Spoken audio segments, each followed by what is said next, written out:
क्या आपने कभी सोचा है कि आपका जीवन वास्तव में मूल्यवान है? क्या आपको कभी ऐसा महसूस हुआ है कि कोई आपको परवाह नहीं करता? आप एक साधारण व्यक्ति है या आपके जीवन का कोई उद्देश्य नहीं है? यदि हाँ, तो यह संदेश आपके लिए है। बाइबल एक सुंदर सत्य प्रकट करती है जो हमेशा के लिए आपके स्वयं को देखने के तरीके को बदल सकता है। आइए शुरुआत में चलते हैं। जब न प्रकाश था, न तारे थे, न पृथ्वी का अस्तित्व था, तब केवल परमेश्वर ही थे। तब परमेश्वर ने कहा, उजियाला हो, और तुरंत अंधकार में प्रकाश फैल गया। उन्होंने फिर कहा और आकाश फैल गया। उन्होंने जल को एक स्थान पर इकट्ठा किया और सूखी भूमि प्रकट हुई। पृथ्वी पर पेड़, फूल और हर प्रकार के पौधे उग आए।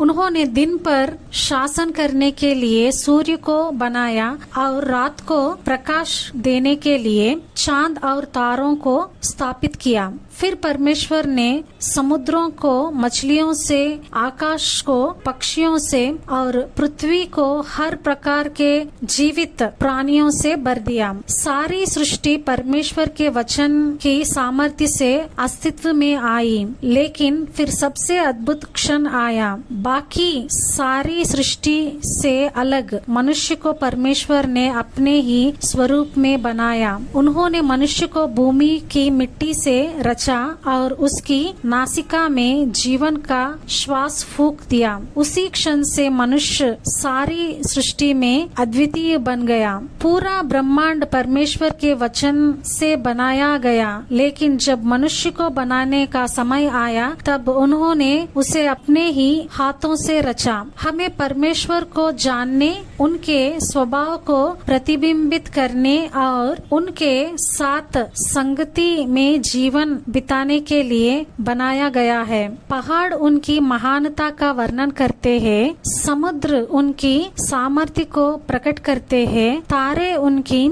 महिमा की घोषणा करते हैं। लेकिन केवल आपको परमेश्वर का स्वरूप धारण करने के लिए बनाया गया है। इसका अर्थ है कि आप कोई दुर्घटना नहीं है। आप इत्तेफाक से इस संसार में नहीं आए हैं। जब आपका नाम कोई नहीं जानता था, तब भी परमेश्वर आपको जानते थे। जब किसी ने आपकी क्षमता नहीं देखी थी, तब भी परमेश्वर ने आपके जीवन का उद्देश्य निर्धारित कर दिया था। यद्यपि पाप संसार में आया और मनुष्य को परमेश्वर से अलग कर दिया, फिर भी उनका प्रेम कभी नहीं बदला। जो संबंध टूट गया था, उसे फिर से स्थापित करने के लिए उन्होंने अपने पुत्र यीशु मसीह को भेजा। उनके द्वारा हम पापों की क्षमा प्राप्त कर सकते हैं, नए बनाए जा सकते हैं और अपने सृष्टिकर्ता के साथ फिर से संबंध स्थापित कर सकते हैं। इसलिए जब भी आप अपने मूल्य पर संदेह करने लगे, लोगों की राय की ओर मत देखिए, उस परमेश्वर की ओर देखिए जिसने आपको बनाया है। बाकी सब कुछ उनके वचन से बनाया गया, लेकिन आपको उनके स्वरूप में बनाया गया है। आपसे गहरा प्रेम किया जाता है। आप अद्भुत रीति से रचे गए हैं। आपको उनकी महिमा को प्रतिबिंबित करने के लिए बुलाया गया है। इसलिए आत्मविश्वास के साथ जीवन जिए, क्योंकि आपके सृष्टिकर्ता की दृष्टि में आपके जीवन का मूल्य अनमोल है।